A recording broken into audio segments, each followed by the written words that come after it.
Welcome sa DRS 2.0. Fresh at nagbabagang happenings ba ang hanap mo? Mga padabarkads man yan o mga trending topics? Pwes, sagutin natin yan.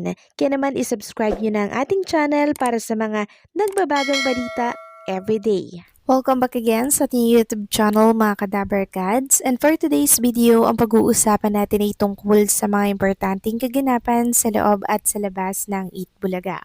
Unahin nating talakayin ang tungkol dito sa nakakatuwang eksena or kaganapan po dito sa Sugod Mall mga kapatid, na kung saan ay viral lang naman at pinag-uusapan itong pag-shades po ng anak nung nasugod mall mga kapatid.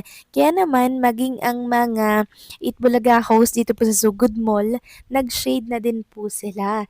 Tapos yung Itbulaga host sa studio ng Itbulaga, napa-shades na rin mga kadabarkads. Sabi nga dito, yung outing daw kayo ng tropa mo, pero dinala kayo sa tapat ng tindahan. Sobrang tawang-tawa ang mga televiewers kahapon dito mga kadabarkads dahil sobrang aliw nga naman ng pa-shades netong mga Itbulaga host kahit na nasa studio po ng Itbulaga na para bang ang taas-taas ng sikat ng araw, no? Kahit wala namang araw. Samantalang next topic naman, pag-usapan naman natin mga kadabarkads ang tungkol dito sa naging appearance po ng Ven and Ben kahapon sa programa nga Itbulaga. Na kung saan napag-alaman nga natin na yung mga staff po ng ibang programa ng TV5 nagsipag-break time para lamang po makapanood ng live ng concert or performance po ng Ven and Ben. And yung video po niyan, shinare po ng Itbulaga sa kanilang page. Makikita nga dito yung mga staff po ng Rapitol po in action, nagsisuguran po sa studio ng Itbulaga. Sabi nga dito, spotted mga nag-break sa EV Studio para manood ng Ben and Ben. So yung break time nila, dito po nila ginugol para nga naman po mapanood ng live etong Ben and Ben. At marami nga po mga netizen ang nagsasabi na ipatulpo daw ni Sir Rapi Tulpo itong mga staff niya dahil nandito po sa programang Itbulaga.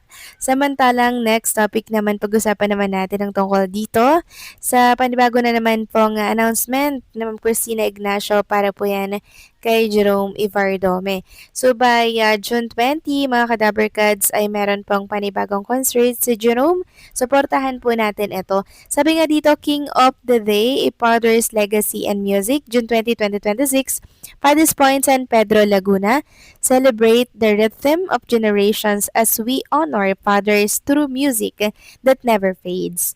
Join us for a night of live performances, good vibes, and heartfelt tributes to the kings who shape our lives.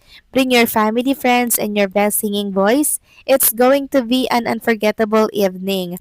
So, ang magiging guest po dito ni Jerome Ibardome, walang iba kundi po si Stephen JC or ang clone po ni Freddie Mercury. At sa mga gusto pong bumili ng ticket, PM Christina Ignacio and the Biring Marcelena and Dete Ignacio, Dolls. Or call, ayan po yung number mga kadabarkads. Kung gusto nyo pong manood ng live concert ni Jerome and syempre ni Stephen JC.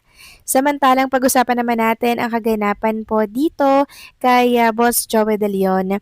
So kahapon or kagabi, nagbahagi po ang anak ni Boss Joey De Leon na si Jocas De Leon na nasa flight na po sila. So possible na bukas ay mapapanood at makakasama na natin si Boss Joey De Leon sa live po ng Itbulaga kasi pre-recorded yung Itbulaga ngayong araw po ng Martes. Samantalang Samantha Riscal mga kadabarkads, nag-cosplay po sa isang birthday celebration. Parang cosplay ba to?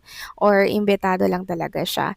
So Hermes Zeus, happy 1 birthday. Makikita nga dito na nakasuot po siya ng piloka na color blue, mga kadabarkads. So, meron po siyang pinaportray dito, mga kadabarkads. Nakalimutan ko kung sino lang. Pero yan po yung isa sa ganap sa mga singing queens natin. Habang si Rowel Carino naman po, mga kadabarkads, ay patuloy po na namamayagpag at sumisikat sa programang Itbulaga. At bakit nga ba siya nanatiling sikat? Yan yung katanungan nila.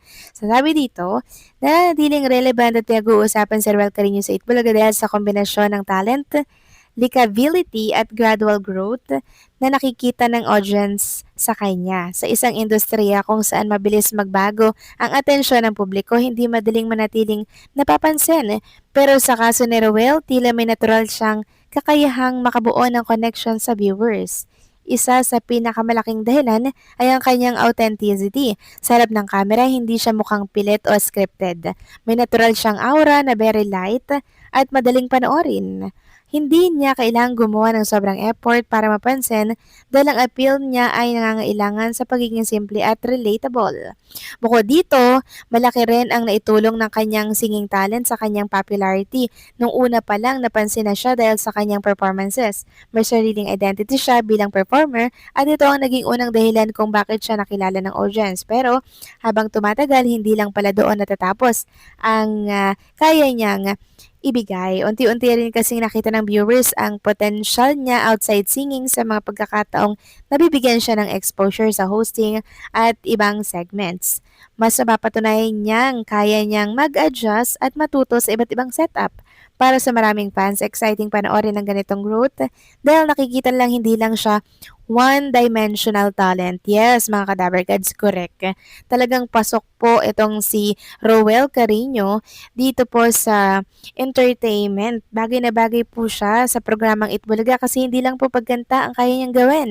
Kaya niya rin pong mag-acting, kaya niya rin pong magpatawa at yan po ang nagustuhan ng maraming mga Dabarkads at maging ng mga televiewers. Kaya kung niyo mapapansin ay nananatili pong sikat si Roel Carino. Nananatiling relevant sa mata po ng mga tao.